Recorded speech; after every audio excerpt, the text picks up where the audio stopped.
So hey guys and what's up guys, आज हम बात करने वाले हैं मूवी एनाबेल क्रिएशन के बारे में और एनाबेला क्रिएशन के बारे में। सो ये मूवी रिलीज है 2017 को। मूवी का रेटिंग है A and overall run time है इसका 1 hour 49 minutes। 1 घंटा 50 मिनट की मूवी है ये।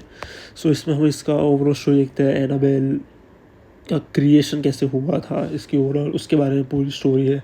काफ़ी शॉर्ट स्टोरी रखा गया है इसमें, मतलब आप मेनली उसके बारे में बात करो एनाबेला क्रिएट कैसे हुई, तो वो काफ़ी शॉर्ट स्टोरी है बट काफ़ी कन्वीनियंट है, काफ़ी कन्वीनियंस वाला ओवरऑल स्टोरी है। मुझे पसंद आया, वो स्टोरी काफ़ी सूट किया मूवी के अंदर। But let's start with the overall video. So movie start होती है and we see a guy who is making dolls, ठीक है। लाइक उसकी एक टॉय बनाने की फैक्ट्री है, ठीक है। सो बात करें तो yeah he is the guy, this is the one, Samuel Mullens, yup this guy. तो डॉल्स बना रहा होता है, तो उसकी टॉय बनाने की फैक्ट्री है। तब उसकी बेटी आके उसके साथ मस्ती करती है, ठीक है। उसके बाद वो दोनों मिलके एक दूसरे के साथ मस्ती करते और खेलते हैं। That shows how much he loves his daughter, ठीक है। Even her mom loves her very much. So हमें एक हंसी खुशहाल फैमिली दिखाया गया है, loving parents and a cute daughter, ठीक है। देन हम देखते हैं एक ट्रेजिक एक्सीडेंट। ये सब स्टार्टिंग में ही हो जाता है बस। ट्रेजिक एक्सीडेंट जिसमें वो छोटी सी लड़की मर जाती है, ठीक है, जो इन दोनों की बेटी होती है, चलेगा। वो छोटी सी लड़की मर जाती है एंड ऐसे ही एनाबेल क्रिएशन की शुरुआत होती है। Means this is the point the story starts, actual story starts, you know. उसके बाद हम देखते हैं 12 साल के बाद अब उस घर को उस आदमी ने, मिस्टर मुलेंस ने, जो मैंने दिखाया मैंने आपको, मिस्टर मुलेंस ने ऑर्फनेज लड़कियों को, ऑर्फन लड़कियों को घर दान में दे दिया है। उसने अपने घर को दान में दे दिया है, यू नो। लाइक चैरिटी कर रहा है वो, यू नो, डोनेट कर दिया अपने घर को उसने ऑर्फन लड़कियों के लिए, यू नो। तो लाइक वहाँ पर मिस्टर एंड मिसेस मुलेंस तो रह ही सकते हैं, पर उनके साथ थोड़ी ऑर्फनेज लड़कियाँ भी रह सकती है और एक सिस्टर भी रह सकती है उस घर पर, ठीक है। तो इट्स लाइक कि मतलब शॉर्ट बताना पड़े तो मिस्टर मुलेंस और मिसेस मुलेंस ने सोचा होगा कि, यू नो, घर पे थोड़ी चहल पहल होनी चाहिए, तो थोड़ा ये घर को चहल पहल मतलब बढ़ाने के लिए, यू नो, तो उन्होंने वो घर को ऑर्फन लड़कियों को दे दिया, ऑर्फनेज लड़कियों को दे दिया, यू नो। तो वो बहुत सारी लड़कियाँ नहीं होती, टोटल 6 लड़कियाँ होती हैं, 6 ऑर्फन लड़कियाँ होती हैं एंड एक सिस्टर। तो वो लोग ये घर पे रहने आते हैं, देन वो ऑर्फनेज गर्ल्स उस घर पे पहुंचते हैं। Then gradually get familiar with the house, ठीक है। Then they gradually get familiar with the overall house. घर काफ़ी बड़ा है, तो वो लोग धीरे धीरे फेमिलियर हो रहा है घर के साथ। बट वो घर स्टार्टिंग से थोड़ा अजीब सा था, अजीब एंड वियर्ड चीज़ें उस घर पर हो रही थी फ्रॉम द स्टार्ट। मुलिन्स ने अभी तक उनकी मरी हुई बेटी का रूम बंद रखा है, उस रूम में कोई जा नहीं सकता, ठीक है। दो लड़की है, Jan and Linda, gonna play the major role, specially Jan, yeah. So इस मूवी में हम 6 अनाथ लड़कियों को देखते हैं और एक सिस्टर को देखते हैं, ठीक है, जो बाहर से रहने आए हैं इस घर पर। और वो 6 लड़कियों में से 2 लड़कियां काफ़ी मेजर रोल प्ले करने वाली है। एक है लिंडा और एक है जैन, या दिस इज लिंडा और जेन, ये जेनेस इसका नाम है, पर इसको जेन बुलाते हैं इस मूवी में। तो ये दोनों लड़कियां मेजर रोल प्ले करने वाली इस मूवी में, ठीक है, स्पेशली जेन। सो हम लोग मिस्टर मुलेंस को ही मेजरली देखते हैं, मिसेस मुलेंस को वो मोस्ट ऑफ द टाइम अपने रूम में ही रहती है। तो हाँ, वो तो सही है, लाइक मिस्टर मुलेंस को हम लोग मोस्ट ऑफ द टाइम देखते हैं मूवी में। मिसेस मुलेंस इतनी दिखती नहीं है, like from in the start हम थोड़ा देखते हैं उसको, उसके बाद मोस्ट ऑफ द टाइम उसको हम लोग वो अपने रूम में ही रहते हैं, क्योंकि उसके साथ एक ट्रेजिक एक्सीडेंट हुआ है। उसके बारे में ना बात करते अच्छा स्पॉइलर हो जाएगा, बट उसके साथ ट्रेजिक एक्सीडेंट हुआ है, ठीक है, कुछ खतरनाक चीज़ हुई है उसके साथ। तो दैट्स वाई मिसेस मुलेंस अपने रूम में ही रहती है most of the time. So now it's the first night in that house, ठीक है। So it's the first night in that house and बहुत सारी चीज़ें होती है उस रात को, स्पेशली जेन के साथ, ठीक है। तो जेन को उस रात को एक चाबी मिलती है from that dead girls house, और वो रूम कैसे खुला रहता है वो नहीं पता भाई, पर वो रूम खुला रहता है, ठीक है। वो रूम बंद लॉक है सुबह तो, बट रात को वो रूम खुला रहता है, पता नहीं कैसे, बट यस। पर वो चाबी से एक वार्डरोब की चाबी थी वो, तो क्या करती है जेन, क्या करती है, जेन की नींद खुल जाती है। जेन वो रूम जाती है, वो रूम देखती है, वो खुला रहता है, तो वो चली जाती है अंदर।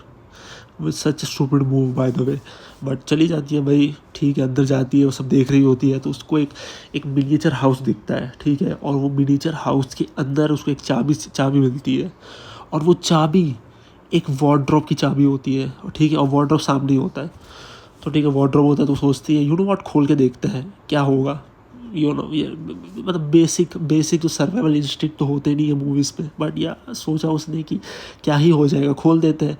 मिस्टर मुले से तो ना बोला था कि मत जाना इस रूम में, बट कौन सुनता है मिस्टर मुले, वो बुड्ढे की बात कौन सुनेगा। तो किसी ने सुनी वो बुड्ढे की बात, और वो जेन वो चाबी वार्डरोब में लगा के देखती है कि खुलता है कि जो, खुल जाता है वार्डरोब, ठीक है। वार्डरोब खुल गया और उसके अंदर है एनाबेल। यस। तो एनाबेल को उस बॉर्डर बंद करके रखा हुआ था, तो एमओए देखती, वो खोलती है, तो उस अंदर क्या मिलता है, एक छोटा सा चेयर, और एनाबेल बैठी हुई है उस चेयर में, ठीक है। So Jane is the first girl who actually see Annabelle, ठीक है। सो अब जेन की गंदी फट जाती है, गांड फटती है, गंदी वाली फटती है उसके बाद, क्योंकि अब तो आपने अनलिस्ट कर दिया भाई, एनाबेल को तुम लोगों ने क्या खोल दिया, अनलिस्ट कर दिया उसको। वो वार्डरोब में छुपा के रखा, मतलब छुपा के नहीं, उसको मंत्र के साथ मतलब बंद करके रखा हुआ था वार्डरोब के अंदर। मंत्र सब, मतलब बाइबल के पेजेस, पेपर्स सब चिपके हुए थे वो वार्डरोब के वॉल्स के, वार्डरोब में उसको मंत्र के साथ बंद करके रखा हुआ था एनाबेल को। बट उसको खोल दिया है, अब वो वार्डरोब बंद नहीं होने वाला, ठीक है। अब वो कबोर्ड बंद नहीं होगा। जेनी गंदी वाली फटती है, वो अपने रूम में जाकर सो जाती है, ठीक है। वो डर के मारे जाके सो जाती है। उसके बाद हम देखते हैं कि उस वार्डरोब के अंदर अब एनाबेल नहीं है। सो एनाबेल अनलीस्ड हो चुकी है, मतलब खुल गई है। अब वो एनाबेल भाई, अब वो अपना कांड करने वाली है भाई, वो अपना कांड स्टार्ट करने वाली है एनाबेल। सो एनाबेल अनलीस्ड हो गई है। सो वार्डरोब के अंदर एनाबेल अब नहीं है, ठीक है। मतलब वो जेन कोशिश भी करती है वो एनाबेल को अंदर डाल के बंद करने की वार्डरोब को, वो वार्डरोब बंद नहीं हो रहा, अब वो अपने आप ही खुल जा रहा है, ठीक है। तो अब एनाबेल आज़ाद हो चुकी है, और वो वार्डरोब नॉर्मल वार्डरोब नहीं था, जैसे मैंने बताया आपको। उसके अंदर बाइबल के पेजेस चिपके हुए थे, एंड वो डॉल को मंत्र के साथ उस वार्डरोब में बंद किया गया था। एंड अब एनाबेल आज़ाद हो गई है। अब एनाबेल आज़ाद हो गई है, ठीक है। अब हम मूवी के उस पॉइंट में पहुंच गए हैं, उस पॉइंट में आ गए हैं। अब सबके साथ कुछ ना कुछ अजीब और डरावनी चीज़ें हो रही है। पहले जेन जो लड़की है, जेनिस से, उसके साथ ही अजीब चीज़ें हो रही थी। अब सबके साथ अजीब और डरावनी चीज़ें हो रही है। सिस्टर के साथ, लिंडा के साथ, और दूसरी जो ऑर्फन लड़कियां हैं, अनाथ लड़कियां, उन सब के साथ भी अजीब अजीब और डरावनी चीज़ें होती जा रही है, ठीक है। अब सबको धीरे धीरे पता चल रहा है कि ये घर नॉर्मल नहीं है, एंड मिस्टर मुलिन्स ने बहुत सारी बातें छुपा कर रखी गई, छुपा रहे हैं, एंड फ्रॉम अनाथ लड़कियाँ एंड द सिस्टर, ठीक है। सब समझ जाओ, मिस्टर मुलिन्स को बहुत सारी चीज़ें पता है। मैं उसके बारे में बात नहीं करेंगे, क्योंकि उसको ना मेजर स्पॉइलर, वो पूरा मज़ा किरकिरा कर देगा आपका। बट मिस्टर मुलिन्स बहुत सारी बातें छुपा रहे हैं फ्रॉम दोस अनाथ लड़कियाँ एंड दैट सिस्टर। उस घर पे बहुत सारे सीक्रेट्स हैं जो सिर्फ मिस्टर एंड मिसेस मुलिन्स को ही पता है। अब ऐसा करते करते एवरी सिंगल डे चीज़ें अब बिगड़ती जा रही है स्लोली। एवरी सिंगल डे चीज़ें बिगड़ती जा रही है अपने आप ही, मतलब अब चीज़ें और गंदी होती जा रही है, गांड फटने वाली चीज़ें होती जा रही है every single day. It's crazy, मतलब every single night it's getting crazy, और आप ऐसा कह सकते हो। अब वो एनाबेल डॉल क्या कर रही है, फर्स्ट क्वेश्चन तो यही आएगा, फर्स्ट क्वेश्चन यही आ रहा होगा। सेकंड क्वेश्चन ये है कि अब एनाबेल उन लोगों को क्यों डरा रही है, yeah that's the second question. Third question ये है कि और एनाबेल में किसकी आत्मा है, that's the major question, that's the one of the biggest question, कि एनाबेल में आत्मा किसकी है, और फोर्थ क्वेश्चन बनता है कि अब कोई एनाबेल को रोक पाएगा कि नहीं। और अब एनाबेल धीरे धीरे सबको वन बाय वन डरा रही है। डरा रही है सच में। हर रात को उस मरी हुई लड़की का रूम खुल जाता है अपने आप, ठीक है। डिस्पाइट ऑफ मिस्टर मुलिन्स ने उस रूम को बंद रखता है, बट समहाउ हर रात को वो रूम खुला रहता है। Yes, that's true. लाइक उस रूम में जेन गई है, उस रूम में लिंडा भी गई है। वो रात को खुला रहता है वो रूम, दैट्स, सुबह बंद रहता है, रात को खुला रहता है, और रात को वो रूम खुल जाता है। और आखिरकार एनाबेल को चाहिए क्या, दैट्स द बिगेस्ट क्वेश्चन, ठीक है, मतलब एनाबेल को एट द एंड क्या चाहिए, लाइक कि उसका मेन पर्पस क्या है, क्या चाहिए एनाबेल को in the end. So that's the biggest question कि एनाबेल को क्या चाहिए, और उसका आपको आंसर मिलेगा इस मूवी में by the way pretty clearly. ठीक है, एनाबेल को चाहिए क्या। So that's the story of this movie.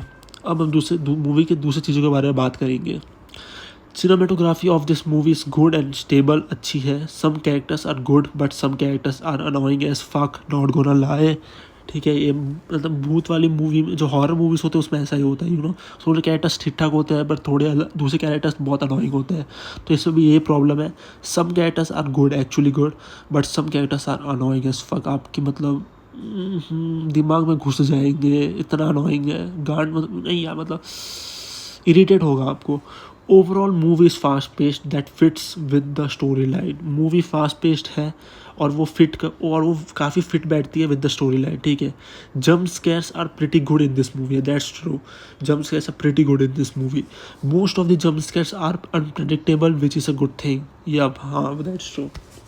सो ये मूवी मैंने कल ही देखी है, कल रात को देखी, तो इसलिए लाइक कि मेरा जो ओवरऑल मेमोरी है अपने मूवी का, वो काफ़ी फ्रेश है। तो जम्पस्केयर काफ़ी अच्छे हैं इस मूवी के, और मोस्ट ऑफ द जम्पस्केयर्स काफ़ी अनप्रेडिक्टेबल भी है, विच इज़ अ गुड थिंग। इस मूवी में नन मूवी का एक छोटा सा रेफरेंस भी है जो मुझे बहुत पसंद है, मुझे पसंद आया। ठीक है, जिसने नन मूवी देखी है तो मतलब ये एक यूनिवर्स है। ठीक है, एक सिनेमैटिक यूनिवर्स है, कॉन्जरिंग यूनिवर्स। ठीक है, जिसमें एनाबेल क्रिएशन, नन, कॉन्जरिंग के पार्ट्स वो सब आते हैं। ठीक है, उसके बारे में हम ज़्यादा बात नहीं करेंगे, बट इस मूवी में छोटा सा रेफरेंस दिया है नन मूवी का, वो काफ़ी मुझे अच्छा लगा। तो आपने नन मूवी देखी होगी तो आपको पता चल जाएगा वो रेफरेंस क्या है, बट इस मूवी में छोटा सा रेफरेंस है, इट्स प्रिटी गुड, मुझे पसंद आया छोटा सा, but it's good. Back story of Annabelle was pretty good पर शॉर्ट। स्टोरी शॉर्ट है, एनाबेल की जो बैक स्टोरी है वो काफ़ी शॉर्ट है, सिंपल है, पर अच्छा है, कन्विंसिंग है। Overall pretty convincing story line मुझे पसंद आई है, छोटा सा है पर अच्छा है और it's convincing. Last half an hour में तो हार्ट बीट बढ़ और तेज़ हो जाती है, फुल हॉरर, मज़ा आता है देखने में। Last half an hour, last के आधा घंटा, इट्स फुल ऑफ हॉरर आप कह सकते हो। ठीक है, फुल ऑफ मज़ेदार और full of horror, that's fun. Last का आधा घंटा मूवी का हॉरर एलिमेंट काफ़ी अच्छा वर्क करता है और काफ़ी अच्छे से वर्क करता है ओवरऑल। ठीक है, तो मूवी का हॉरर एलिमेंट काफ़ी अच्छा लगा मुझे, वर्क अच्छे से करता है। अब हम बात करेंगे एंडिंग के बारे में। एंडिंग वॉज गुड ओवरऑल, देखने में मज़ा आया, and I like the connection of this movie with the part of Annabelle. ठीक है, जिसने एनाबेल 1 देखी है तो ये मूवी एनाबेल क्रिएशन एनाबेल 1 के साथ कनेक्ट हो जाती है at the end of the movie. So या तो आपने एनाबेल 1 देखी हो तो आपको आखिरी में वो कनेक्शन पता चल जाएगा। तो मैंने एनाबेल 1 देखी है, तो जो एंडिंग को इन लोगों ने, जो एनाबेल क्रिएशन ने एनाबेल 1 से कनेक्ट किया है, वो काफ़ी अच्छा कनेक्शन मुझे लगा। That was pretty smooth move by the makers, now it makes more sense. Yeah so I like the connection of this movie with the part of first Annabelle movie के साथ अच्छा कनेक्शन किया उन लोगों ने। That was pretty smooth move by the makers and now it makes much more sense. I had fun while watching this movie, और मैं इस मूवी को दूंगा 7 out of 10। Yeah pretty solid movie as a horror fan. ठीक है, as a Conjuring fan as well, it's a pretty good movie. मैं बोलूँगा underrated है टू बी ऑनेस्ट सिर्फ। तो मैं इस मूवी को 7 रेट करना चाहूँगा। मूवी को सिर्फ 1,70,000 लोगों ने ही रेट किया है, but this movie I would say Annabelle का जो सीरीज़ है, जैसे एनाबेल 1, एनाबेल कम्स होम, ये सब है ना, इनमें सबसे बेस्ट पार्ट यही है, एनाबेल क्रिएशन। इन सब में से एनाबेल 1 ले लो, एनाबेल कम्स होम ले लो, देखो एनाबेल कम्स होम ले लो, और तो उन सब में कंपेयर करें तो मैं बात करूँगा तो ये मूवी सबसे अच्छी है, एनाबेल क्रिएशन। सबसे अंडररेटेड भी है और सबसे ज़्यादा अच्छी भी यही है, Annabelle Creation, compare to Annabelle 1 और एनाबेल कम्स होम। ठीक है, उन दोनों से कंपेयर करें तो सबसे अच्छी यही है। ठीक है, तो मैंने इस मूवी को 7 रेट किया है। ये मूवी आप देख सकते हो प्राइम वीडियो पर एंड जियो हॉटस्टार पर। मैंने ये मूवी देखी थी जियो हॉटस्टार पर, और आपको जियो हॉटस्टार में ये मूवी हिंदी डब में भी अवेलेबल मिल जाएगी, तेलुगु और तमिल डब में भी अवेलेबल है, यस, और हिंदी डब में भी अवेलेबल है। मैंने तो इंग्लिश में देखी है, बट हिंदी डब में भी आप ये मूवी देख सकते हो इन जियो हॉटस्टार। ये मूवी को डायरेक्ट किया है बाय डेविड एफ सैंडबर्ग ने, और ये मूवी में, अब इससे दूसरे क्राइटेरिया के बारे में बात करते हैं। मूवी में सेक्स न्यूडिटी बिल्कुल भी नहीं है, एक भी किसिंग सीन कुछ भी नहीं है तो चिल रहो। ये मूवी आप आराम से बैठ के फैमिली के साथ देख सकते हो। It's fun to watch with your family, ठीक है। तो फैमिली क्राइटेरिया में ये मूवी टोटली 100% पास होती है। बिल्कुल भी कोई भी सेक्स न्यूडिटी इस मूवी में नहीं है, कोई kissing scene, nothing like that, कुछ भी नहीं है इस मूवी में, ठीक है। तो ये मूवी आप आराम से बैठ के फैमिली के साथ देख सकते हो, ठीक है। तो it's gonna be a fun watch with your family. Violence gore इस मूवी में मैं बोलूँगा मॉडरेट लेवल पर रखा गया है, ठीक है। वायलेंस गोर है इस मूवी में, पर बहुत ज़्यादा तो नहीं है, थोड़ा बहुत ही है, बट है। प्रोफेनिटी थोड़ी बहुत दी गई है, ठीक है। और फ्राइटनिंग इंटेंस सीन्स इस मूवी में सीवियर लेवल में रखा गया है। सीवियर नहीं रखूँगा मैं, इस मूवी को मैं मॉडरेट लेवल में रखना चाहूँगा। फ्राइटनिंग एंड इंटेंस सीन्स भी इस मूवी में मॉडरेट लेवल में ही रखा गया है, बहुत सीवियर तो नहीं है। इट्स लाइक ठीक, बहुत सारे हैं बट इट्स लाइक अच्छे खासे है, गुड अमाउंट। सो बट हमारा जो मेन क्राइटेरिया जो होता है वो तो वही है, सेक्स और न्यूडिटी। तो ये मूवी में बिल्कुल भी कुछ भी नहीं है ऐसा कुछ। तो आप ये मूवी आराम से बैठ के फैमिली के साथ देख सकते हो, कोई सुना है तो 7/10 for me. It's overall good movie. So thanks for watching guys and